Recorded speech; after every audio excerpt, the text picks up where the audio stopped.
Je ne m'attendais pas à découvrir la trahison de mon mari pendant ce qui aurait dû être un brunch dominical des plus normaux, et pourtant, me voilà, pétrifiée dans mon propre couloir, l'écoutant comploter avec ses parents sur la meilleure façon de mettre la main sur l'argent de ma famille.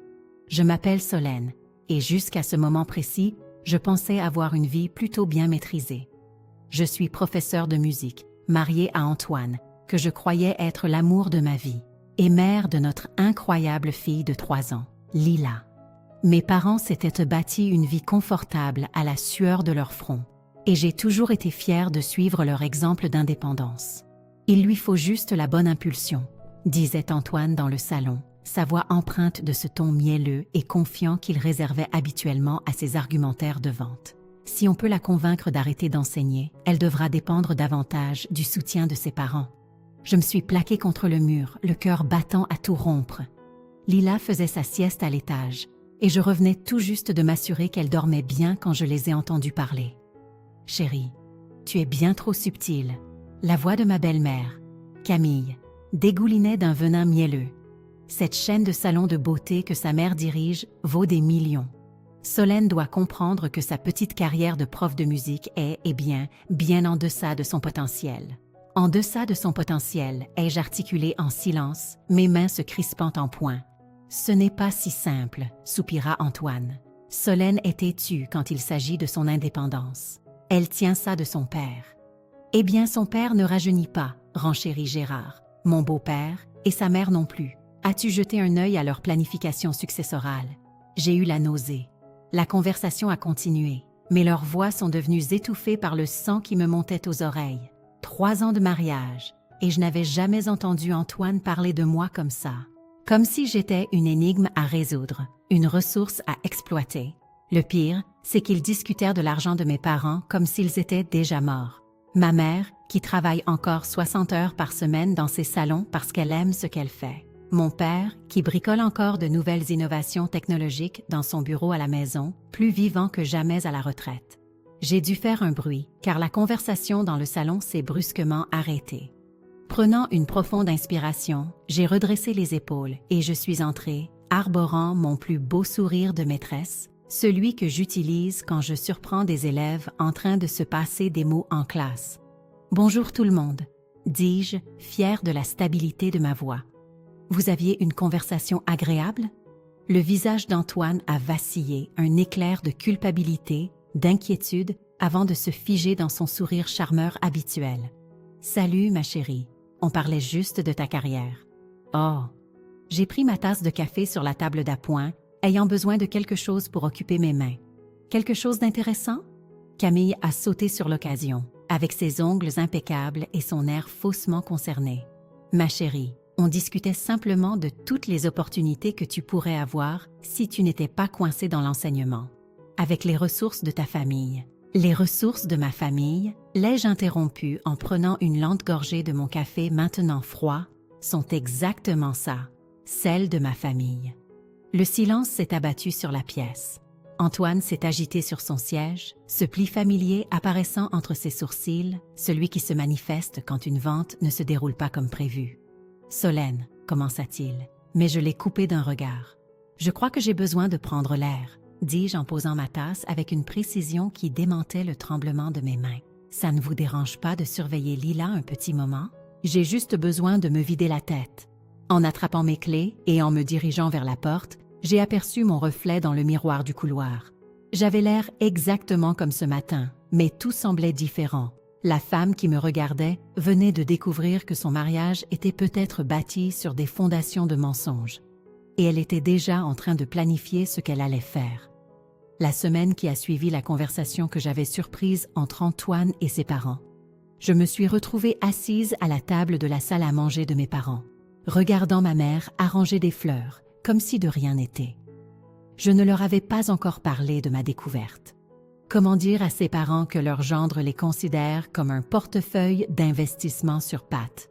« Tu es plus silencieuse que d'habitude », dit ma mère en coupant une tige avec une précision experte. « Tout va bien avec Lila ?»« Lila est parfaite », répondis-je en réussissant un petit sourire. « Elle est avec Antoine chez ses parents. » Les mains de ma mère s'immobilisèrent un instant. Ah, Camille et Gérard. La façon dont elle prononça leur nom me dit tout ce que j'avais besoin de savoir sur son opinion de mes beaux-parents. J'aurais dû prêter plus d'attention à son instinct il y a 3 ans. Ils organisent un dîner ce soir, continuai-je en traçant les veines du bois de la table avec mon doigt, pour discuter d'un nouveau projet d'entreprise. Mon père leva les yeux de sa tablette, son esprit d'ingénieur déjà en ébullition. Quel genre de projet? Je ne sais pas encore, mais ils ont spécifiquement demandé que maman et toi veniez aussi. Vraiment? La voix de ma mère avait cette pointe acérée, la même qu'elle utilisait avec les fournisseurs difficiles pour sa chaîne de salon. Comme c'est intéressant. La sonnette retentit avant que je puisse répondre. Mon estomac se noua quand je vis Antoine par la fenêtre, arrivant en avance avec ses parents. Lila n'était pas avec eux. « Où est Lila ?» demandai-je dès qu'ils entrèrent. « La nounou la garde », répondit Antoine suavement en m'embrassant sur la joue. On a pensé qu'il serait mieux de discuter affaires sans distraction. Je surpris le regard qui passa entre mes parents. Ils avaient toujours soutenu ma décision de continuer à enseigner après la naissance de Lila, contrairement à Camille qui appelait ça « jouer à avoir une carrière ». Le dîner fut un chef-d'œuvre de guerre passive-agressive. Camille complimenta la cuisine de ma mère tout en suggérant simultanément qu'elle devait être trop occupée avec ses petits salons pour cuisiner souvent. Gérard n'arrêtait pas de ramener la conversation sur la planification de la retraite, tandis qu'Antoine maintenait son sourire de vendeur, observant tout le monde comme s'il attendait le moment parfait pour conclure une affaire. « Alors ?» dit finalement Antoine en posant son verre de vin.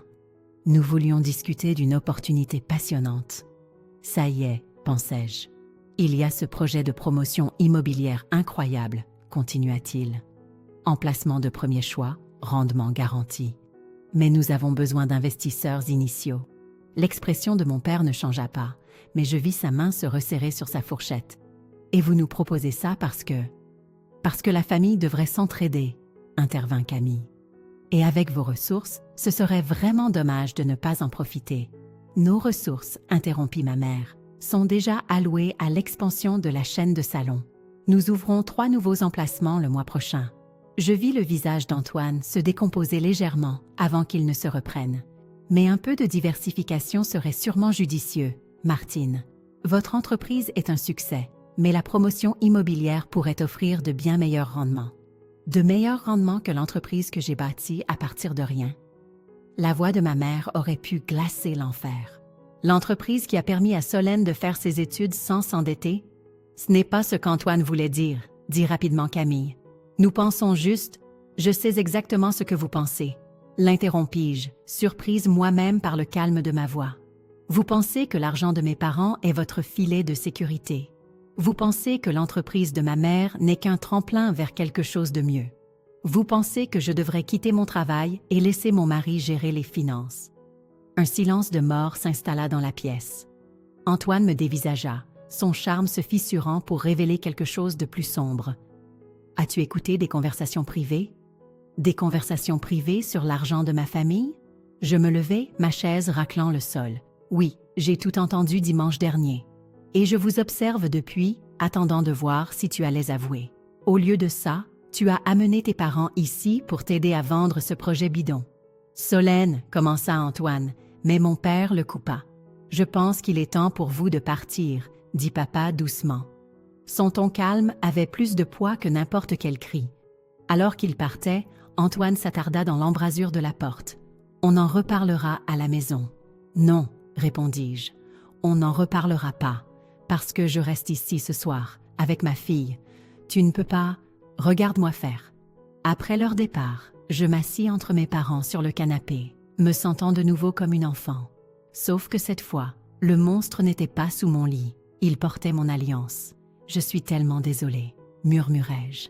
Ma mère me serra la main. « Ne sois pas désolée, sois intelligente. » Et à ce moment-là, je savais exactement ce que je devais faire ensuite. Je n'avais jamais eu l'intention de devenir détective dans mon propre mariage. Mais me voilà, à minuit, en train de fouiller dans l'ordinateur portable d'Antoine pendant qu'il dormait à l'étage. La maison était silencieuse, à l'exception du bourdonnement du système de chauffage et des battements de mon cœur. Ce qui avait commencé comme une intuition m'a mené à ces emails. Le mot de passe était toujours la date de naissance de Lila, un détail qui aurait dû être touchant, mais qui ressemblait maintenant à une autre manipulation. Mes mains tremblaient, tandis que je cliquais de dossier en dossier, chacun révélant une nouvelle pièce du puzzle que j'aurais aimé ne jamais avoir commencé à assembler. « Oh mon Dieu !» murmurai-je en fixant un relevé bancaire. Les chiffres ne mentaient pas. Antoine perdait de l'argent à flot depuis des mois. Des investissements ratés, des cartes de crédit cachées, des prêts dont je n'avais jamais eu connaissance. Mais ce qui me retourna l'estomac, c'était un fil d'email avec ses parents sur la manière d'accéder au compte de l'entreprise de Martine. Le plancher craqua derrière moi. « Tu as trouvé ce que tu cherchais ?» Je me suis retournée d'un bond pour trouver Antoine dans l'embrasure de la porte, le visage à moitié caché dans l'ombre. Il n'avait pas l'air en colère. Pire, il avait l'air calculateur. « Depuis combien de temps prévoyais-tu de voler l'entreprise de ma mère ?» Ma voix était stable malgré le tremblement de mes mains. « Voler est un mot si laid. » Il entra dans la pièce, passant une main dans ses cheveux en désordre. Je préfère voir ça comme une redistribution des ressources familiales. Les ressources familiales? J'ai ri, mais il n'y avait aucune gaieté dans ce rire. Tu veux dire l'entreprise que ma mère a bâtie à partir de rien? Celle pour laquelle elle a travaillé 18 heures par jour? Celle qui pourrait nous sauver, claqua-t-il sa main sur le bureau, me faisant sursauter. Sais-tu ce que c'est de vivre dans l'ombre du succès de ta famille? D'avoir tout le monde qui me compare à ton père? Alors c'est une question d'ego, c'est une question de survie. Il se pencha plus près, son charme complètement disparu. Je suis en train de me noyer, Solène. Le projet immobilier est tombé à l'eau. Je dois de l'argent à des gens. Combien? Plus que tu ne voudrais le savoir. Je me suis levée lentement, mettant de la distance entre nous. Et tu as pensé que la solution était de voler ma mère? J'ai pensé que la solution était d'utiliser les ressources disponibles pour... Arrête. J'ai levé la main. Arrête avec ton argumentaire de vente. Pour une fois dans ta vie, sois honnête. Quelque chose changea dans son expression, une fissure dans la façade. Très bien. Tu veux de l'honnêteté? Je suis fauché. Tout ce que j'ai construit a disparu. Et tes parents, ils sont assis sur une fortune pendant qu'ils me regardent échouer. Ils ont travaillé pour cette fortune. Et j'ai travaillé aussi. Sa voix s'éleva, me faisant jeter un regard nerveux vers le plafond, en pensant à Lila. Mais rien de ce que je fais n'est jamais assez. Pas pour eux, pas pour mes parents, pas pour toi. N'ose pas me mêler à ça, sifflai-je. Je t'ai aimé, je t'ai soutenu, je n'ai jamais posé de questions sur l'argent.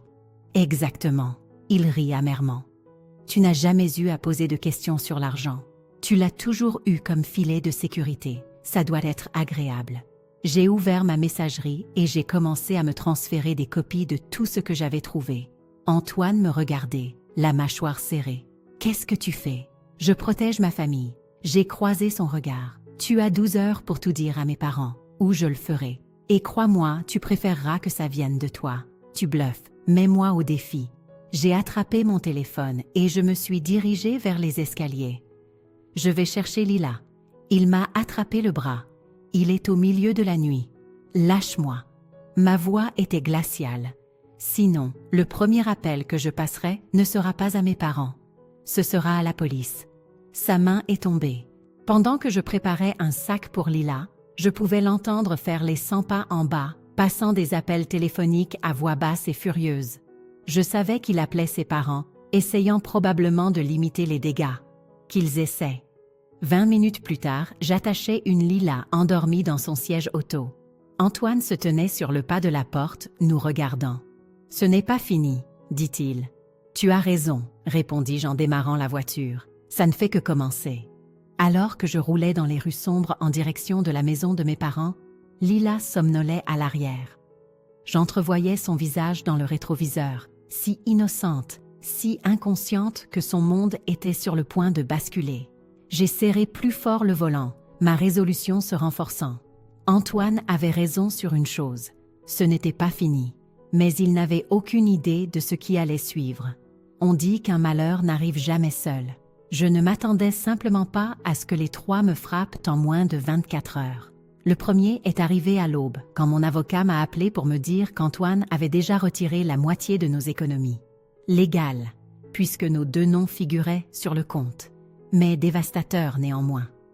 J'étais assise dans la chambre d'amis de mes parents, regardant Lila dormir, mes mains tremblant autour de mon téléphone. Le 2e coup a atterri à midi. Maman s'est effondrée dans un de ses salons. Un AVC, a dit le médecin dans le couloir stérile de l'hôpital. Elle est stable, mais les 48 prochaines heures sont critiques. Je suis restée là, engourdie, tandis que papa me serrait la main. Les néons rendaient tout dur et irréel, comme un mauvais rêve dont je ne pouvais pas me réveiller. Le 3e a frappé juste avant minuit. Un texto d'un numéro inconnu. Je pensais que tu devrais voir ça. En pièce jointe, une photo d'Antoine quittant un hôtel avec Camille, transportant des documents. L'horodatage indiquait que la photo avait été prise quelques heures seulement après mon départ avec Lila. Je fixais encore mon téléphone quand papa est revenu de la machine à café. « Les vautours tournent déjà », dit-il doucement en me tendant une tasse. Antoine a appelé les responsables des salons, essayant d'obtenir des informations financières. « Comment sais-tu » Sophie a appelé. Elle travaille avec ta mère depuis 15 ans. Elle sait que quelque chose ne va pas. Il s'assit lourdement sur la chaise en plastique à côté de moi. Elles le savent toutes. Une infirmière passa, ses chaussures couinant sur le lino. À travers la fenêtre de la chambre de maman, je pouvais la voir allongée, l'air plus petite que jamais. La femme qui m'avait appris à me tenir sur mes 2 jambes ne pouvait même plus respirer sans machine. « Papa » commençai-je, mais ma voix se brisa. « Je sais. » Il sortit sa tablette, affichant des documents que je reconnus comme venant du bureau de maman. « Ta mère et moi, nous nous attendions à quelque chose comme ça. Pas à ça exactement, mais qu'est-ce que tu veux dire? Nous avons vu la façon dont Antoine et ses parents regardent ce que nous avons construit, comme si c'était leur plan de secours. Ses doigts se déplaçaient sur l'écran, entrant des mots de passe. Ta mère a fait quelques changements le mois dernier. Elle t'a transféré le contrôle majoritaire des salons. La tasse de café faillit me glisser des mains. Elle a fait quoi? Elle a dit qu'elle avait un pressentiment. Il sourit tristement. Elle a toujours eu un bon instinct avec les gens. Une agitation au poste des infirmières nous fit lever les yeux. Antoine était là, se disputant avec la sécurité. Camille planant derrière lui, avec son maquillage parfait et ses yeux de prédatrice. « Monsieur, seule la famille est autorisée », disait le garde. « Je suis de la famille. » La voix d'Antoine résonna dans le couloir. « C'est ma belle-mère là-dedans. » Je me suis levée, mon corps bougeant avant que mon cerveau ne puisse suivre. Papa m'attrapa le bras. « Laisse la sécurité s'en occuper. » Non. Je lui tendis mon café. Je dois mettre un terme à ça, maintenant. Antoine me vit arriver et enclencha son numéro de mari inquiet. « Solène, ma chérie, j'étais si inquiet. Garde ça pour toi. » Je m'arrêtais juste hors de sa portée. J'ai vu les photos de l'hôtel. Son visage vacilla de surprise avant de se figer dans une indignation vertueuse. « Tu me fais suivre? » Apparemment, quelqu'un d'autre s'en charge. Je jetai un coup d'œil à Camille, qui eut la décence de paraître mal à l'aise. « Quels documents examinais-tu avec ta mère au Grand Hôtel? » Ce sont des affaires privées. Rien de ce qui concerne les affaires de ma famille n'est plus privé pour toi. Je m'approchais, baissant la voix. « Tu as exactement une chance de partir avec le peu de dignité qu'il te reste. Pars maintenant, ou je divulgue tout ce que j'ai trouvé sur ton ordinateur à tous les investisseurs avec qui tu as travaillé. » Camille lui attrapa le bras. « Antoine, allons-y. » Mais il la repoussa, son masque se fissurant enfin. « Tu crois que tu peux me menacer? Je sais des choses aussi. Des choses sur les brevets technologiques de ton père. Sur quoi? » La voix de papa venait de derrière moi, stable et froide. « S'il te plaît, éclaire-nous sur mes affaires, Antoine. Je suis très intéressée d'entendre ce que tu penses savoir. » Le garde de sécurité s'approcha. « Monsieur, je vais vous demander de partir. » Pendant un instant, j'ai cru qu'Antoine allait vraiment essayer de se battre. Mais ses épaules s'affaissèrent, et je le vis clairement pour la première fois. Un petit garçon effrayé jouant au businessman, se noyant dans ses propres mensonges. « Ce n'est pas fini, dit-il, mais la menace sonnait creux. En fait, si. Je me retournai vers la chambre de maman. Mon avocat te contactera demain. Alors qu'ils étaient escortés dehors, j'entendis Camille siffler des reproches à Antoine, mais je ne pris pas la peine d'écouter. J'avais des choses plus importantes sur lesquelles me concentrer, comme protéger ce que ma mère avait construit, comme être la fille qu'elle avait toujours cru que je pouvais être, comme m'assurer que les gens qui avaient essayé de détruire ma famille n'auraient jamais une autre chance. Les miroirs du salon reflétaient le fauteuil de bureau vide de ma mère, alors que je triais le désordre qu'Antoine avait laissé derrière lui. 3 jours après son AVC, et je trouvais déjà des trous dans les comptes de l'entreprise. Petits au début, puis plus grands, comme une piste de miettes de pain menant à quelque chose de pire. Madame Solène, Sophie, notre styliste en chef, apparut dans l'embrasure de la porte. Ils sont encore là. Je n'ai pas eu besoin de demander qui étaient-ils. À travers les murs de verre, je pouvais voir Camille et Gérard dans la salle d'attente, habillés comme s'ils se rendaient à une réunion du conseil d'administration plutôt qu'à un salon de beauté. Faites-les entrer. Je gardais les yeux sur l'écran de l'ordinateur, les faisant attendre pendant que je finissais d'examiner une autre transaction suspecte. Solène, ma chérie. Le parfum de Camille arriva avant elle. Nous avons essayé de te joindre. J'étais occupée à découvrir ce que votre fils a fait à l'entreprise de ma mère. J'ai finalement levé les yeux. Voudriez-vous expliquer ces autorisations de virement avec votre signature dessus? Gérard se tortilla, mal à l'aise. Allons, Solène, les affaires sont compliquées. Le vol en général l'est. J'ai tourné l'écran vers eux. Pensiez-vous que personne ne remarquerait? Que ma mère classerait ça comme une faveur familiale? Ta mère comprenait l'importance de la famille, dit Camille, la voix tranchante. Contrairement à toi, apparemment. J'ai ri. Un son creux même à mes propres oreilles. La famille? C'est comme ça que vous appelez le détournement de fonds de nos jours? Nous préférons voir ça comme une réaffectation temporaire. Gérard sortit un dossier. En fait, nous avons une proposition qui pourrait résoudre les problèmes de tout le monde. Le seul problème que j'ai est assis en face de moi. Camille se pencha en avant, son bracelet de créateur captant la lumière. Ta mère est à l'hôpital, Solène. L'entreprise a besoin d'une direction forte. Antoine a de l'expérience. Antoine a de l'expérience pour la voler. Je me suis levée, ma chaise roulant en arrière. Et maintenant, je sais que vous l'avez aidé. Sois raisonnable, plaida Gérard. Nous pouvons étouffer l'affaire. Cède-nous le contrôle majoritaire à Antoine et nous oublierons de porter plainte pour les irrégularités que nous avons trouvées dans les brevets technologiques de ton père. Mon sang se glaça. Quelles irrégularités! Camille sourit, toute dents dehors et triomphante. Disons simplement qu'Antoine a fait ses devoirs. Ce serait dommage que l'Office des brevets reçoive un tuyau anonyme sur les premiers processus de développement de ton père. Les pièces du puzzle s'assemblèrent. Les nuits tardives d'Antoine à faire des recherches. Son intérêt soudain pour les vieux projets de papa. Il planifiait ça depuis des mois. Dehors. Ma voix était stable malgré la rage qui montait en moi. Pense à Lila, insista Camille. À son avenir. À ce qu'une bataille juridique compliquée lui ferait. Quelque chose en moi a cédé. J'ai pris le lourd presse-papier en verre de ma mère, le faisant tourner dans mes mains. Vous savez ce que ma mère m'a dit sur la construction de cette entreprise? Elle a dit que parfois, il faut être prêt à casser des choses pour en construire de plus solides.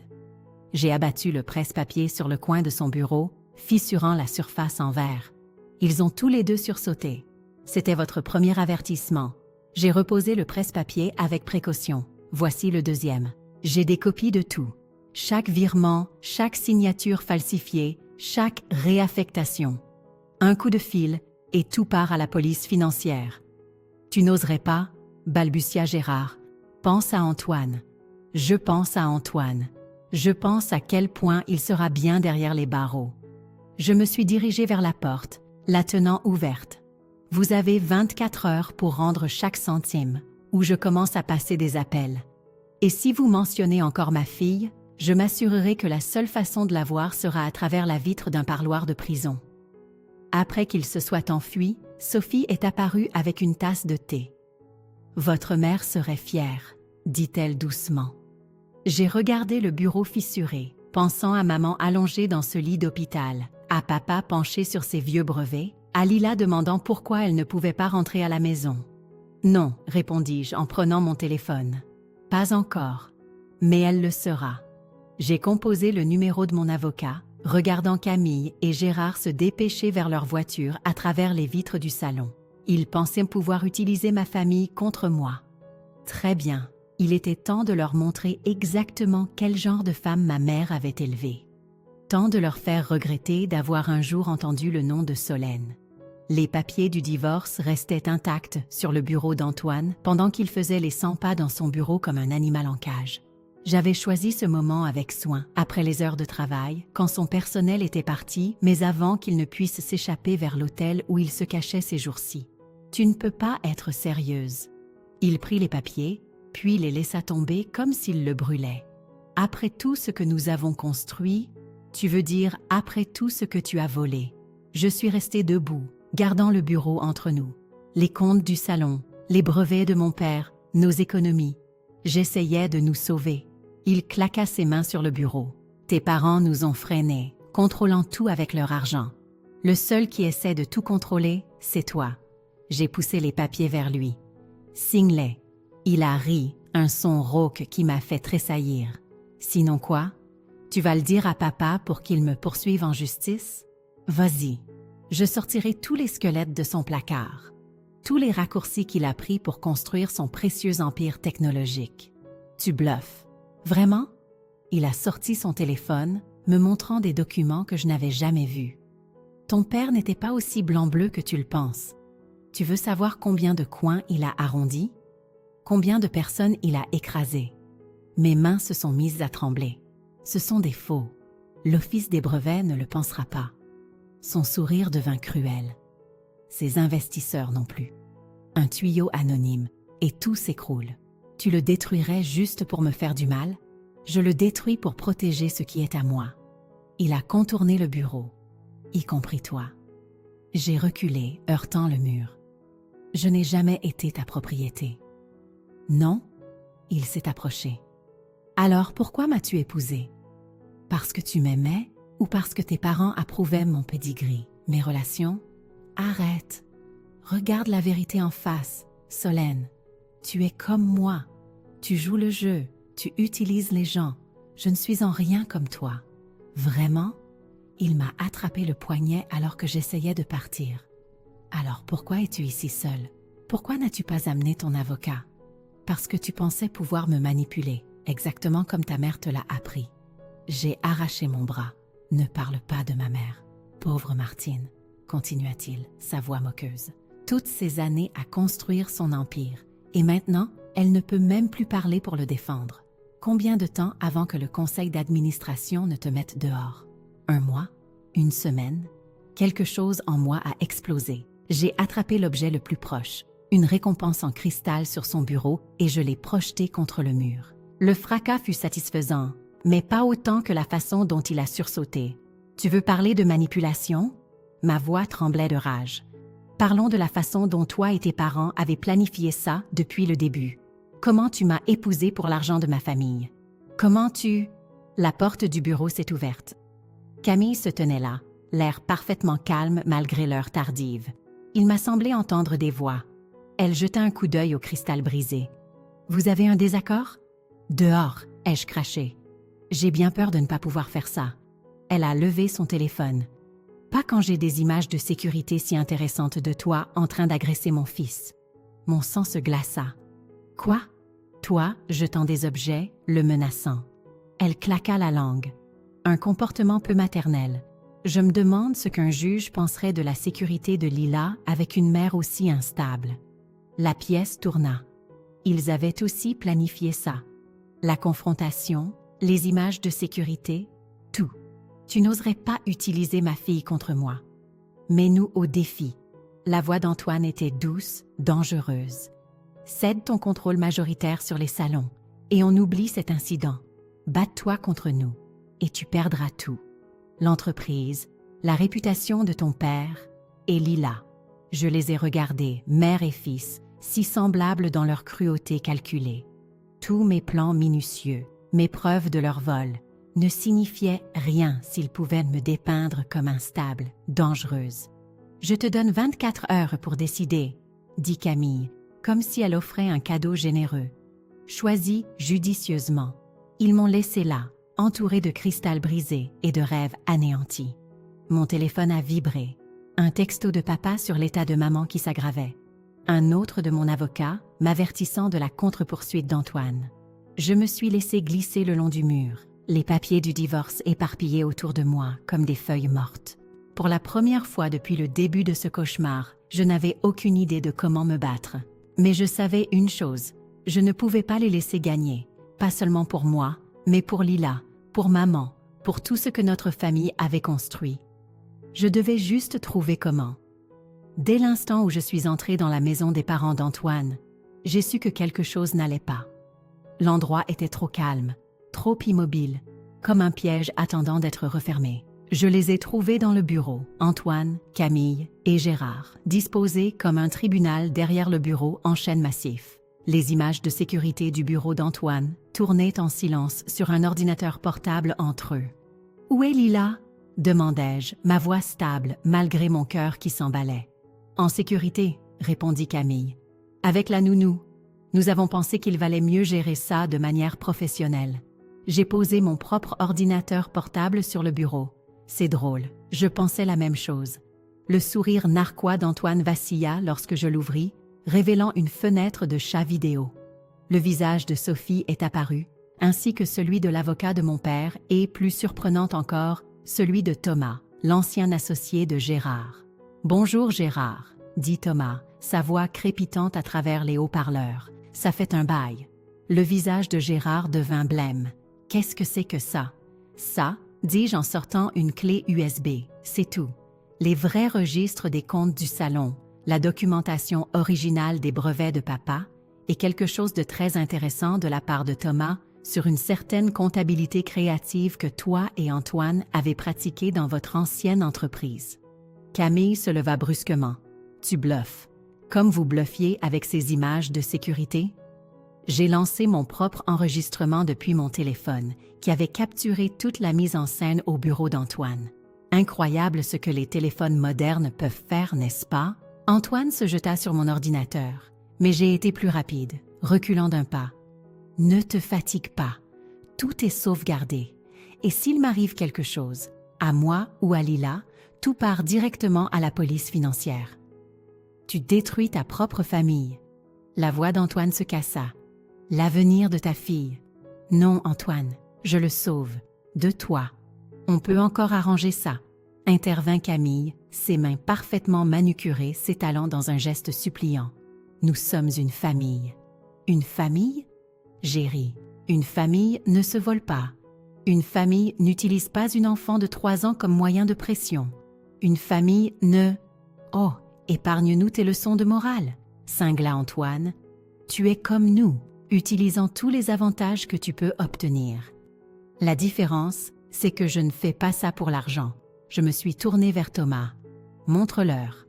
Thomas partagea son écran, affichant des registres financiers qui firent halter Gérard de manière audible. Voilà ce qu'ils ont vraiment pris à l'entreprise de ta mère, Solène. Et ça, d'autres documents apparurent. C'est ce qu'ils prévoyaient de faire ensuite. Le silence s'installa dans la pièce, seulement troublé par le bourdonnement des ventilateurs de l'ordinateur. J'ai observé leur visage alors qu'ils réalisaient à quel point je les avais déjoués. « Voici ce qui va se passer », dis-je en sortant une pile de papier. « Vous allez signer ça. Tous. Une confession complète du vol, le remboursement immédiat de tout ce que vous avez pris, et un accord juridiquement contraignant de rester à l'écart des entreprises de ma famille. Pour toujours. Et si nous refusons ?» La voix de Camille tremblait légèrement. Alors Thomas envoie tout à l'AMF. Je suis sûre qu'il serait très intéressé par les méthodes de comptabilité créative de Gérard. Et toi, Antoine? Je croisais son regard. Ces investisseurs que tu as escroqués, ils sont très impatients de parler à la police financière. Antoine s'affaissa dans son fauteuil, toute combativité l'ayant quitté. Tu as planifié ça depuis le début. J'ai appris des meilleurs. J'ai poussé les papiers vers eux. Tu m'as appris à jouer sur le long terme, tu te souviens? Un par un, ils ont signé. Même Camille, bien que sa main tremblât d'une rage à peine contenue. Tandis que Thomas et l'avocat assistaient aux signatures virtuellement, je n'ai ressenti aucun triomphe, seulement de l'épuisement. Encore une chose, dis-je en sortant les papiers du divorce. Garde exclusive de Lila. Non négociable. Antoine fixa les papiers un long moment. Est-ce que je pourrais encore la voir? Visite surveillée. Si tu te fais aider. Vraiment aider. Pas seulement en jouant la victime. Il signa sans un autre mot. Alors que je rangeais mon ordinateur, Gérard parla pour la première fois. Qu'est-ce qui se passe maintenant? Je m'arrêtai à la porte. Maintenant, vous allez découvrir ce que c'est que de construire quelque chose d'honnête pour une fois. De mériter ce que vous avez. Je les ai regardés chacun leur tour. Considérez ça comme un cadeau. Plus que ce que vous avez donné à ma famille. Je les ai laissés là, au milieu des ruines de leur complot, et je suis allée chercher ma fille. Ce n'était pas la vengeance que j'avais initialement voulu, mais c'était quelque chose de mieux. La justice, avec une chance de rédemption. Maman aurait approuvé. 6 mois plus tard, je me tenais dans le bureau rénové de ma mère, regardant le coucher de soleil peindre d'or les vitres du salon. L'endroit bourdonnait des sons familiers des sèches-cheveux et des conversations feutrées, une symphonie que maman avait dirigée pendant des décennies. Madame Solène, Sophie apparut dans l'embrasure de la porte. Votre rendez-vous de 16 heures est là. J'ai vérifié ma montre. Surprise. Faites-le entrer.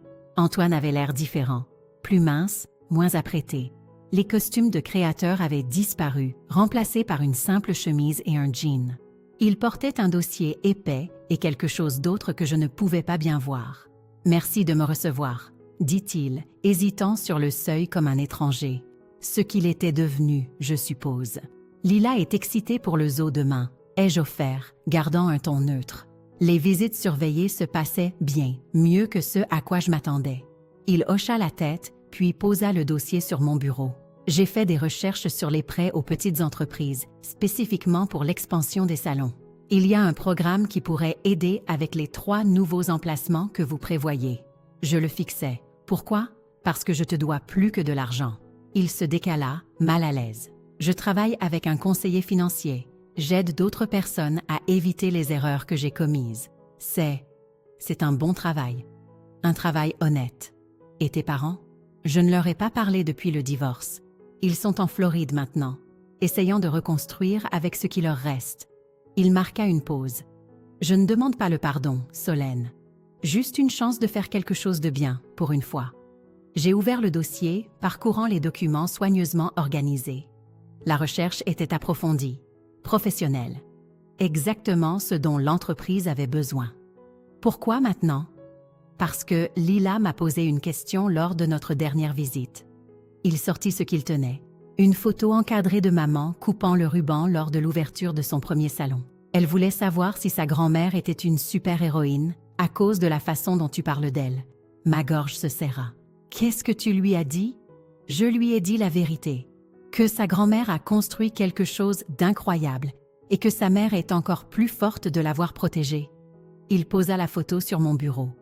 J'ai trouvé ça dans les affaires de mes parents. Je pensais qu'elle avait sa place ici. J'ai pris la photo, me souvenant de ce jour. J'avais 12 ans, regardant maman briller de fierté alors qu'elle construisait son rêve à partir de rien. Tout comme je le faisais maintenant. Le programme de prêt, dis-je finalement, est-il légitime? Complètement. J'enverrai toutes les informations à ton avocat d'abord, sans condition, sans implication de ma part, à moins que tu ne le veuilles. Je l'ai étudié, cette nouvelle version d'Antoine, humble mais en quelque sorte plus réelle que le vendeur policé que j'avais épousé. J'y réfléchirai. Il se tourna pour partir, puis s'arrêta. Tu sais ce qui a été le plus dur? Réaliser que j'avais déjà tout ce dont j'avais besoin. Une famille, un foyer, de l'amour. Je ne pouvais simplement pas le voir à travers ma propre cupidité. Et maintenant, je vois clair. Il sourit tristement. Trop tard, mais clairement. Après son départ, je me suis assise au vieux bureau de maman, mon bureau maintenant, et j'ai regardé la photo. Le soleil couchant a frappé le verre, reflétant mon propre visage sur le sien. Des femmes différentes, des batailles différentes, la même détermination. Mon téléphone a vibré avec un texto de papa. Maman m'a serré la main aujourd'hui. Les médecins disent que c'est un bon signe. J'ai souri, touchant doucement le cadre. Peut-être qu'Antoine n'était pas le seul à avoir une seconde chance. Sophie frappa doucement. La réunion du personnel est prête. Nous discutons des plans d'expansion. Je me suis levée, ajustant ma veste. En fait, j'ai de nouvelles informations à partager à ce sujet. À partir de la proposition d'Antoine, peut-être. J'ai pris le dossier, mais cette fois, nous le ferons à notre façon. La bonne façon. En entrant dans la salle de conférence, j'ai aperçu mon reflet dans les miroirs du salon. Plus seulement la fille de maman, mais ma propre personne. Quelqu'un qui pouvait protéger ce qui comptait tout en laissant de la place à la croissance, au changement, à la rédemption. Même pour ceux qui ne le méritaient peut-être pas. Parce que c'est ça, la vraie force. Pas seulement savoir se battre, mais savoir quand construire quelque chose de nouveau sur les cendres de ce qui a été perdu. Et nous ne faisions que commencer. Fin de l'histoire.